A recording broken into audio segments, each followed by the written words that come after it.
Welcome to the Deep Dive, Yes, welcome. the show where we take some really interesting source material and break it down into the core knowledge.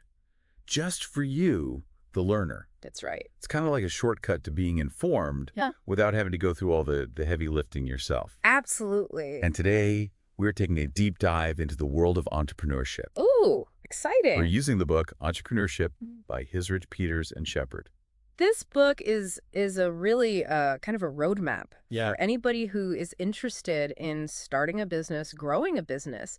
It covers everything from how entrepreneurs think Right. to the practical steps of, funding and expanding the business. So whether you're prepping for a meeting or trying to get up to speed on the basics of the field, Yeah. or just curious about entrepreneurship, Right. this deep dive will give you some really valuable insights. Yeah, for sure. So this book, it really does cover a lot. It kind of takes the whole journey It does. of entrepreneurship from start to finish. And I think to kick things off, we have to kind of start with the foundation, Okay. the mindset Yeah. of an entrepreneur. The entrepreneurial mindset. Yeah, it's not just working hard Right. or being lucky. Right. It's a way of looking at the world. Yeah. And, we always talk about the tangible aspects of a business, like the product and the funding, right? Right. But successful entrepreneurs, their thought process is as important as all those other things. Absolutely. So the book explores the different ways that entrepreneurs approach problems, and it talks about the difference between thinking structurally Okay. and thinking effectually. All right, so let's unpack those. Yeah. So structurally, sounds kind of like traditional strategic planning, where you Right. look at the market, you identify your customer, Mm-hmm. and then you kind of figure out where your product fits. Right. It's a very logical, top-down approach. Right, yeah. And it's certainly a very valuable way to think, especially when you have, a good understanding of the market and sufficient resources. Right. But the book also talks about this idea of effectuation, which is this different way of thinking Okay. when you're starting with limited means. Okay, so give me an example of that. So imagine, someone who wants to open a restaurant, Okay. but they only have, say, $20,000. Okay. They can't, lease a prime location and buy all the equipment. Right. So what effectuation would look like in that scenario is instead of starting with this grand vision Right. and then trying to, get all the resources in place, Right. they would look at what they have. Okay. So they have the $20,000. Maybe they have some personal connections. Right. They have their own skills, like culinary skills. Yeah. And then they figure out what's the quickest, most affordable way to test their idea. Okay. So maybe they partner with, an existing cafe to host like a pop-up dinner a few nights a week. Or maybe they start by selling a few dishes Yeah. at a farmer's market. So it's not about Yeah, like having it all figured out from the get-go. right. It's more about like being smart, It's about being resourceful. about how you experiment Yeah, and like take the first step right. and see Yeah. what happens. Yeah, and being adaptable. Yeah. So taking those small steps, learning from each one, and then adapting as you go. So it's kind of like a learn by doing approach Right. with minimal risk Yeah. in the beginning. I like it. The book also talks about how entrepreneurs manage risk psychologically. Okay. And it looks at this balance between critical evaluation and paranoia. Okay, so the book actually uses a quote from Andy Grove, Oh, yeah, yeah. who says, "Only the paranoid survive." Right. But then it balances that out Yeah. with Stephen Marquardt, who says that you can't be so paranoid Right. that you miss opportunity. Right. It's about you need to be, aware of the challenges, Right. but not be paralyzed by fear. You have to be realistic Right. about the downsides, but not so focused on them that you're unwilling to take risks. It's about finding that sweet spot. Right. And it seems like a key part of this is this idea of adaptive cognition. Right. So Yeah. the book talks about this, and it's basically, it's not just about being smart. Yeah. It's about being aware of how you think.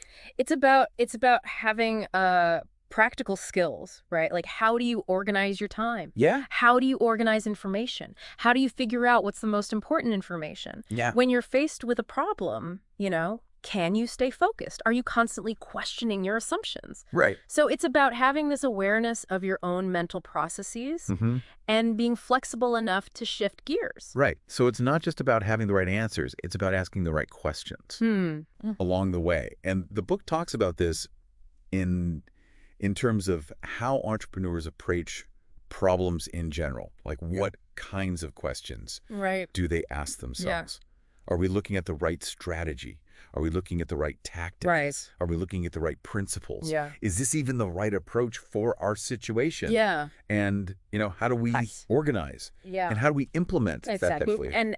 And when you're dealing with something new, the book talks about Yeah. the specific questions around managing that newness. Okay. What's our unique position in the market? Yeah. How should we structure the organization? Mhm. What kind of culture do we want to build? Yeah. And is our plan feasible? Yeah.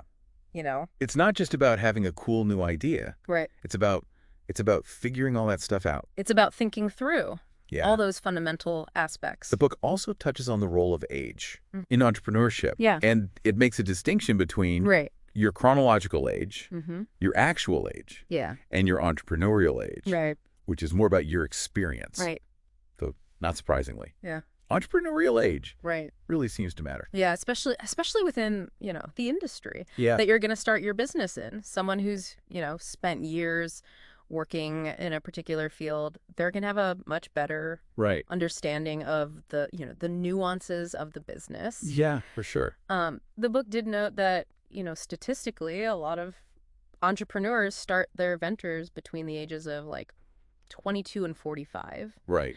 But that's more of a trend than a rule. Yeah, it's not like you have to be 22 Right. or something like that. Exactly. Experience, I think, Yeah. is probably the biggest thing. Absolutely. Speaking of experience and navigating the unknown, Mm-hmm. the book also highlights the importance of role models and Yeah. professional networks. Support networks, yeah. Absolutely. For entrepreneurs. Yeah. So role models Yeah. kind of give you a tangible They give you inspiration. example of what's possible. Yeah. You see somebody To who's show you what's possible. gone through it. Yeah. And you're like, oh, okay, It gives you a sense of belief. I can do it too. Yeah. And then there are mentors Yeah. who can, Those are your guides. they can coach you. They can, be a sounding board for your ideas. They Nice. can advocate for you. Yeah. They can bring, expertise in areas like finance, marketing, Yeah. law, Sure. which can be really valuable. So finding a mentor might seem a little intimidating, Right.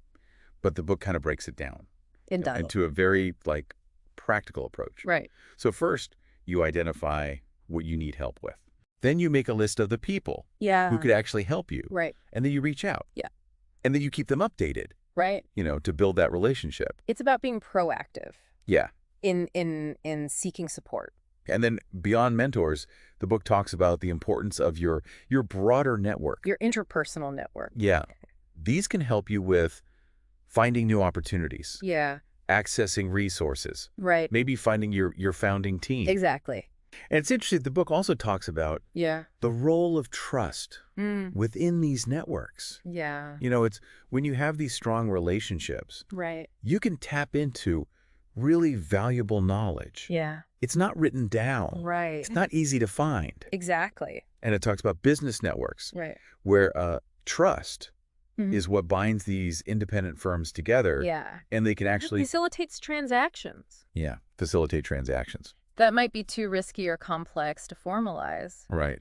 with contracts. It's interesting. And then having this network can actually boost your confidence. Yes, it can. Yeah. So the book points out that, when people believe they have access to the resources they need Yeah. because of their network, it actually strengthens their intention Right. to start a business. It's like that I can do it Yeah, kind of feeling. exactly.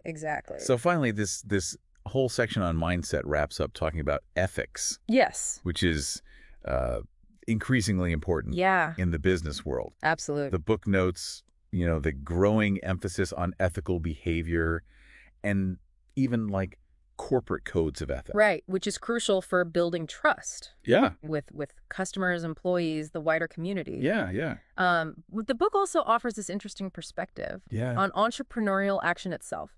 It suggests that, entrepreneurship is like a tool. Yeah. It can be used for good or bad. Yeah. That's powerful.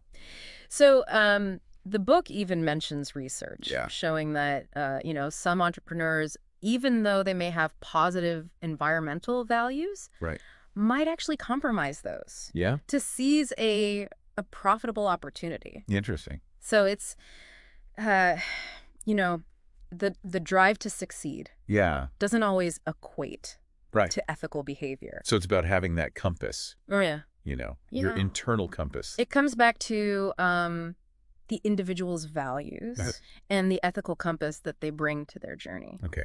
So you've got the mindset. You're ready to go. Next, we have to. Well, you got to find the opportunity. Yeah. Find and analyze opportunities. Yes. The book actually uses Yeah. Richard China and Mel Mixon Yeah. as examples of entrepreneurs who are really good at this. Who are good at spotting and seizing Yeah. opportunity. And it uses the story of Richard China yeah. as a really good illustration. So he was So he started out. focused on disaster relief housing. Yeah. And he had a contract with FEMA. Mm-hmm. That didn't pan out Right. how he expected. Yeah. But instead of getting discouraged, Right. he took market data Yeah. and was able to identify Yeah. a need A significant need. for sustainable Yeah. and affordable housing Right. overseas On a global scale. on a global scale. Yeah. And so he actually rebranded his company Yeah. to International Green Structures. It shows you the importance of adaptability, right? Yeah. And market awareness. Yeah. So sometimes your initial plan Yeah. doesn't work out. Right. And being able to pivot Exactly. is key. So then the book talks about all these different information sources Mm-hmm. for identifying opportunities, Yeah. both domestically and internationally. Right. So everything from just general information to specific market information to industry information to business news. Right. Government resources. All sorts of things. I thought this was interesting. Yeah. The book uses this quote. Oh, yeah. It says, "When recession strikes, go global." Yes. I thought that was thought-provoking. Yeah.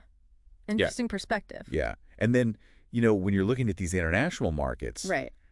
the book stresses Yeah. the importance of really understanding Yeah. what you're getting into. Yeah. The challenges and the importance of thorough understanding. Yeah, for sure. So, in some countries, the legal system may not be as robust. Right. So it may take more time to do Yeah. due diligence. Yeah. There's also the idea of thinking globally but acting locally. Right. So adapting your strategies Right. to fit the specific cultural context. So you can't just take what worked in one country Right. and just transplant it to another. Exactly. And so a good example of international market identification is the book talks about Las Vegas Sands entering Macau. Yeah. They saw this huge market opportunity Yeah. in Asia Right. because gambling was illegal Right. in most of those countries. And a rising Yeah. middle class and upper class. Right. Who wanted to, Yeah. gamble. Yeah, who had money to spend. Yeah. Right. So they had this massive growth. Yeah, and huge returns. Yeah. So to analyze both the domestic Yeah. and international environment, Mm-hmm. the book introduces something called the Pay Est framework. Pay est, yes. And this is a tool that helps you think about Right. the political, economic, sociocultural, and technological framework that could impact your business. And how those things intersect Yeah. to create Right. either opportunities or threats. Right. Because it's not just one in isolation. Right. It's how they all work together. Exactly. So let's briefly touch on each of those. Yeah. So the political factors, Yes. things like government stability, Mm-hmm. tax policies, Yeah. trade regulation, I'm right. and political risk. Yeah, and there are different types of political risk, Mhm. like operating risk, transfer risk, and expropriation risk. Okay. So operating risk, that's basically the risk that the government's going to interfere with your operations. Right. Transfer risk is the risk that you're not going to be able to get your money out of the country. Got it. And expropriation risk is the risk that the government's just going to take your assets. Okay. So those are the three main ones to think about. Okay. And of course, the level of risk is going to vary depending on the country. Okay. So then we have economic factors. Right. Things like GDP, Mm-hmm. disposable income, Yep. interest rates, exchange rates, Right. inflation, currency convertibility, Yeah. remittances, currency manipulation. Yes, That's a big one. it is. So then we have sociocultural, Right. which gets into like values, beliefs, Yeah. Demographics, demographics, yeah, social trends. social trends. And the book gives a really cool example here of Oh, yeah. Yeah. Hindustan Unilever. They have this project called Project Shakti, Yeah. where they created this micro distribution network Mm-hmm. in India Yeah. by empowering women Right. in rural villages. It's a really interesting example of aligning Yeah. business strategy Yeah. with the social. With the social reality. Yeah. Yeah. And the idea of corporate social responsibility, or CSR, it's really important nowadays. Yeah. And it's not just about, doing good deeds. It's really about aligning your initiatives Yeah. with your company's purpose Right. and values. Right. So it's got to be strategic. Yeah. And it needs to involve the top management. Oh, absolutely. And the book also talks about Yeah. the increasing need for interdisciplinary Mm-hmm. CSR strategy. So it's not just, the marketing department's job. Right. It's really going to involve, people from all different parts of the company. So then we get to technological factors. Right. And this is all about, New and emerging technologies. yeah, and how these Yeah. could create new opportunities. Opportunities or disruptions Yeah. to existing industries. And so the book uses nanotechnology as As an example yeah. of a pervasive technology Yeah. with wide-ranging applications. So it's not just one specific industry that this impacts. Right. It's kind of everywhere. Exactly. And then it also mentions A lot of these trends like wearable tech, Mhm. the Internet of Things, oh yeah, all this as potential sources of innovation. right. And then beyond the peace framework, the book also talks about the importance of understanding manners and customs Oh, yeah, especially in international business. in negotiations. In negotiations, yeah. Like, something as simple as the expected level of directness Yeah, or the use of silence right. can have a huge impact on the outcome. Because something that's considered polite in one culture could be Yeah. considered rude in another. Right, exactly. Yeah. And then the book reminds us of the huge size The sheer size? of the global market. Yeah. So, 95% of the world's population Right. lives outside the U.S. Right. So that represents a massive potential Yeah, customer base. which can be important Yeah. for covering high R&D costs. Especially if you're in a market where price Right, really matters. right. Where people are price sensitive. But yeah. going into those markets Yeah. is not without its challenges. Right. And the book uses the example of, Tesco. yeah, Struggling in California. to kind of highlight the need for local knowledge. Right. And really adapting your business. To that new market. Yeah. Yeah. And then the book actually outlines Different ways to enter Yeah. international markets. different ways. Yeah. So, you can export. Mm-hmm. You can have non-equity arrangements like licensing and franchising. Yeah. You can have equity arrangements Yeah. like joint ventures, Right? wholly owned subsidiaries. Yeah. And then, of course, there's mergers and acquisitions. Right. That's a whole And each of these has its own, pluses and minuses. yeah, in terms of risk and control Exactly. and investment. Yeah. The book also briefly mentions the role of trade agreements, Yeah. like free trade areas. Yeah, like the U.S.-Israel Free Trade Agreement, Right. the U.S.-Canada Free Trade Agreement. Right. These can really reduce barriers Yeah. to international trade. So then to kind of wrap up this whole section, Yeah. the book basically says that being adaptable Yeah. and how you leverage your knowledge and your network Right. is really crucial. For recognizing and seizing opportunities. Yeah. Okay, so you've got Yeah. the entrepreneurial mindset. Yep.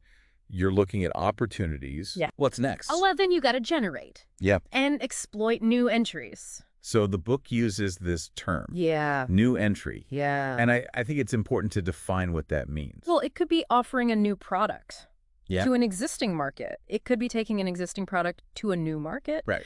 Or it could be even creating a whole new organization. Right. And then entrepreneurial strategy is all about the decisions and actions Yes. you take to generate and exploit Right. these new entries over time. Yeah. And so there's this key concept here called the resource bundle view. Yes. And this idea is that a new entry Yeah. often comes from Combining. combining knowledge and resources Mm-hmm. that hopefully are valuable, rare, and difficult to imitate. Yeah, and the more unique and hard to copy that bundle is, the better. Right. And the book uses the example of Breeze technology. Yeah, they made this ventilated athletic shoe. Yeah.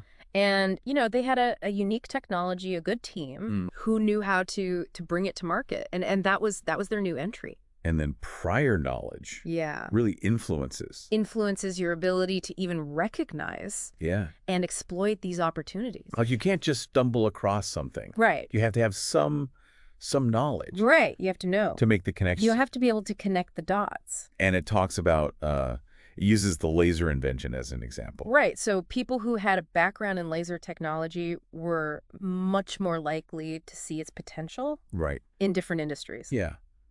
But then it also talks about this dilemma Yeah. in the search process. So, the longer you search, Yeah. the more information you gather. Right. But you're also delaying Right. your entry. So it's like how much research is enough. Yeah. And then we get into the classic discussion of First mover advantage. first mover advantages. Yeah, the benefits of being first. So being first could let you secure distribution channels. Yeah. You could build customer loyalty. Yeah. You could become the industry standard. Right. So there are definitely some attractive potential benefits. But yeah, there are also some disadvantages yes. to being first. So first of all, you're facing more technological uncertainty because yeah. you're essentially pioneering. You're blazing the trail. Right. Yeah. You also run the risk of making mistakes.